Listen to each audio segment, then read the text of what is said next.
जळगाव महापालिकेमध्ये उपमहापौरपदी शिवसेनेचे मनोज चौधरी यांची निवड या ठिकाणी झालेली आहे आणि शिवसेनेत फूट पडल्यानंतर पहिल्यांदाच पार पडलेल्या निवडणुकीमध्ये शिवसेना शिंदे गटाचे पहिले उपमहापौर म्हणून मनोज चौधरी हे आज पदभार घेणार आहेत। आपल्यासोबत स्वतः मनोज चौधरी आहेत। काय सांगणार भाऊ, शिवसेनेची फूट पडल्यानंतर पहिलीच निवडणुकी पार पडली आणि शिवसेना शिंदे गटाचा पहिला उपमहापौर होण्याचा मान तुम्हाला मिळाला आहे। निश्चित आपल्या महाराष्ट्र राज्याचे उपमुख्यमंत्री शिंदे साहेब असतील, आपल्या जिल्ह्याचे लाडके पालकमंत्री गुलाबभाऊ असतील, आमचे सर्व शिवसेनेचे आमदार असतील, भाजपाचे आमदार असतील, आपल्या जळगाव शहराचे आमदार राजूमाऊ भोळे असतील, आपले जिल्हा प्रमुख विष्णुभाऊ असतील, सरिताताई असतील, भाजपाचे सर्व जिल्हा प्रमुख, सर्व पक्षाचे पदाधिकारी असतील आणि सर्वात मोठी म्हणजे माझ्या मागे जी ताकद आहे, मी ज्या नगरसेवक ज्यांच्यामुळे होऊ शकलो, आपले माझे गुरुवर्य शांभू कोकटा त्यांच्यामुळे मी 2008 साली पहिल्यांदा 22 वर्षाचा होतो तेव्हाच नगरसेवक झालो होतो आणि निश्चितच ही जबाबदारी शिवसेने मला दिली आहे, ती निश्चितच मी चांगलं काम करून आपल्या सेनेकडनं चांगलं करून दाखवेल। महायुतीने या ठिकाणी वचननामा प्रसिद्ध केला होता, जळगावच्या विकासाचा ध्यास असं सगळ्याच ठिकाणी पाहायला मिळालं होतं। आता खऱ्या अर्थाने तुमची इनिंग या ठिकाणी सुरू होणार आहे। कशा पद्धतीचा पुढचा तुमचा विकासाचा प्लॅन असणार आहे?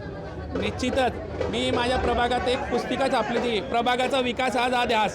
तर आता निश्चितच आमच्या प्रभागात आपल्या जिल्ह्याचे लाडके मंत्री DPDC मधून आम्हाला जवळपास 22 कोटी रुपये या विकास कामांसाठी मिळाले होते आणि जळगाव शहरासाठी जवळपास 135 कोटी रुपये देणारे पहिले पालकमंत्री गुलाबराव पाटील साहेब होते आणि निश्चित पुढे येणाऱ्या काळातही गुलाबराव पाटील साहेब निश्चितच निधी उपलब्ध करून देतील। त्याचप्रमाणे आपल्या महाराष्ट्र राज्याचे मुख्यमंत्री फडणवीस साहेब असतील, उपमुख्यमंत्री शिंदे साहेब असतील आणि आपल्या जळगाव शहराचे आमदार राजू मामा असतील, निश्चित आपल्या प्रभागाचा शहराचा विकास कसा होईल याची आम्ही त्यांच्याकडे मागणी करून पूर्ण करून घेऊ।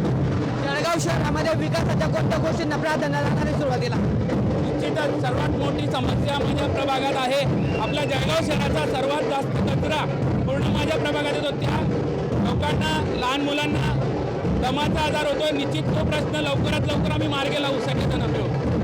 महायुतीने जो वचननामा या ठिकाणी प्रसिद्ध केला होता त्यानुसार जळगावचा चेहरामोहरा बदलवण्यासाठी प्रयत्नशील असल्याचा विश्वास या ठिकाणी उपमहापौर मनोज चौधरी यांनी व्यक्त केला आहे। किशोर पाटील, TV9 मराठी, जळगाव।